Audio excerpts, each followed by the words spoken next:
snack. Me and you gonna have a little chat about books. Hi guys, so I am here today to do some book reviews. I'm going to be doing two book reviews. They're both books that I was very kindly sent for review. The first one is Truthwitch, which is by Susan Dennard, and I was very kindly sent this by Macmillan. And the next one is Church of Marvels, which is by Lesley Parry, and I was sent this kindly by Two Roads. So let's start with Truthwitch. This is marketed, I believe, as an adult fantasy. I would say possibly it falls a little bit more into the YA category. It's sort of a blend. I mean, you could say it's fantasy, you could say it's YA. The main characters are 19 and 18, I believe, something like that. It's about these two witches called SAFIA and ISEULT.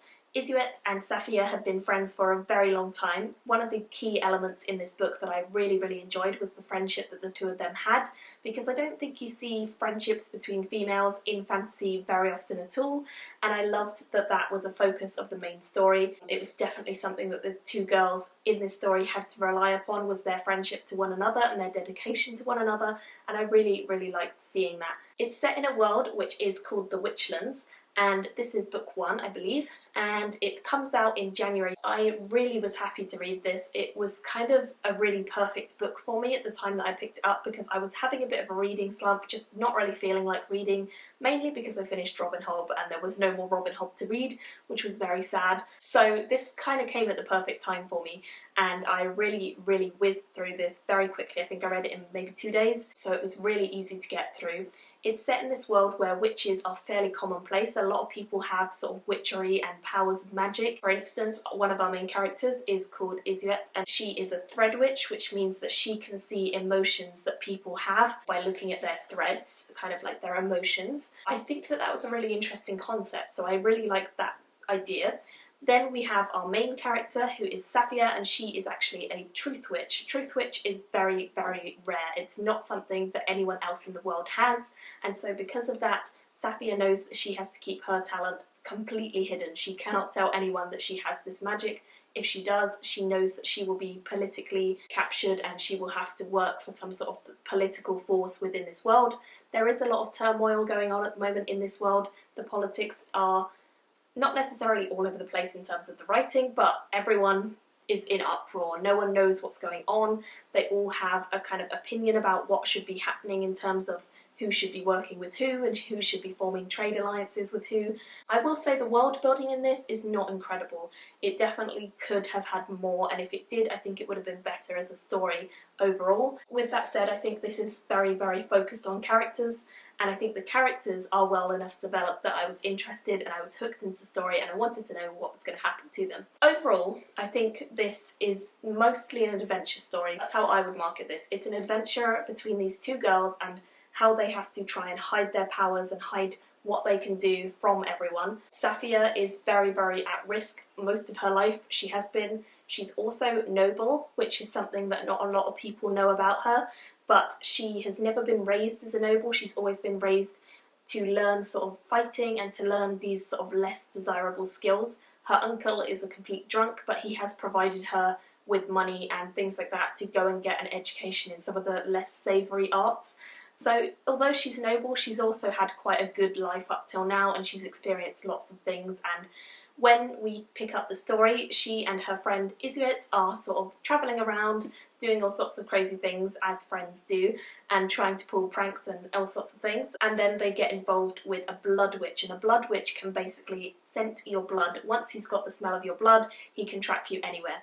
Not a good thing for SAFIA, our main character, who is a Truthwitch and doesn't want to be found out.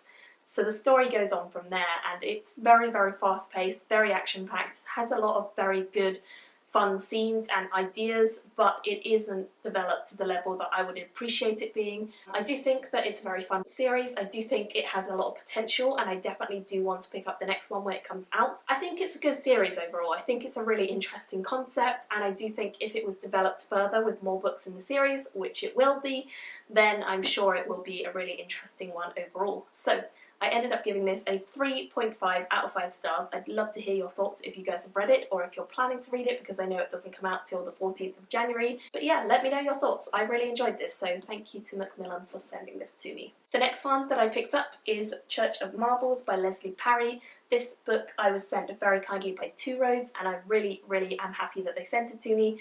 But it wasn't what I expected it to be at all. I ended up reading this with Eleanor from Eleanor Reads Books, who I'll link down below. We had a great time reading it together because it was one of the few books that we've read together and actually finished. A lot of the books we read together seem to have been really rubbish. This one, I think we both gave it a 3 out of 5 stars. It's an interesting read, it definitely has potential, it definitely discusses some themes that I really wasn't expecting it to. I thought going into this that it was going to be really focused on the circus, and it was going to be really focused on this sort of marvellous extravaganza, whimsical, light-hearted, exciting feelings, and it really wasn't that at all. It's set in New York in 1895, and it's mostly focused on this sort of darker, seedier underside of New York.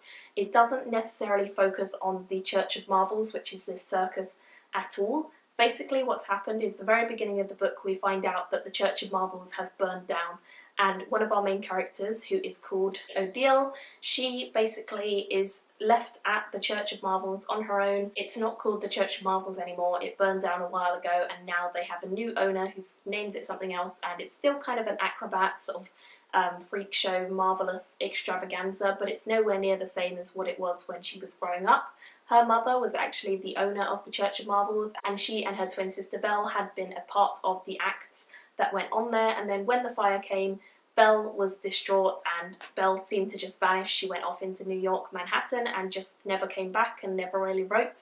And at the point where we pick up the story, Odile is worried about her sister because she's just had a letter which is very ominous. So she decides she's going to go to Manhattan and try and find her sister and find out what's going on with her. We're also following another 2 storylines. The other storylines follow Sylvan, who is a young man. He works in the pits and he one day discovers something very unusual that he'd never anticipated discovering in the pits. Very peculiar.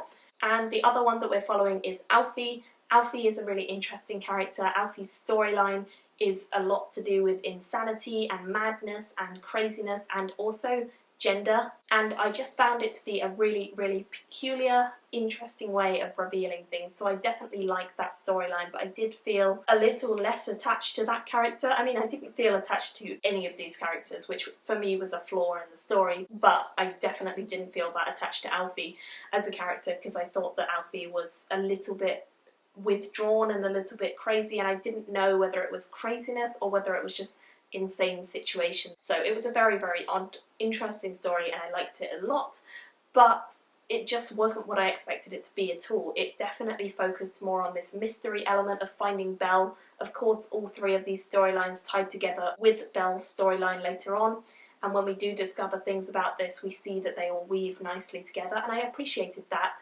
I also appreciated the fact that we weren't necessarily getting light-hearted fun in this. It was focused on some really dark subjects. There were some really grim topics that were discussed, but I do think that it could have perhaps been done better, and I do think that the actual front cover and stuff is quite misleading because it's not about the Church of Marvels at all. It's much more about these characters and this mystery of what happened to Belle and where they're going in their lives. I couldn't really give this any more than 3 out of 5 stars, but it is an enjoyable read. It's very quick to get through, it didn't take me long, and there are some great themes to it. So I'd love to hear your thoughts on both this and on Truthwitch. Let me know in the comments whether you will be picking either of them up, and I will see you all again soon. Thank you for watching. Bye! Me and you gonna have a little chat about the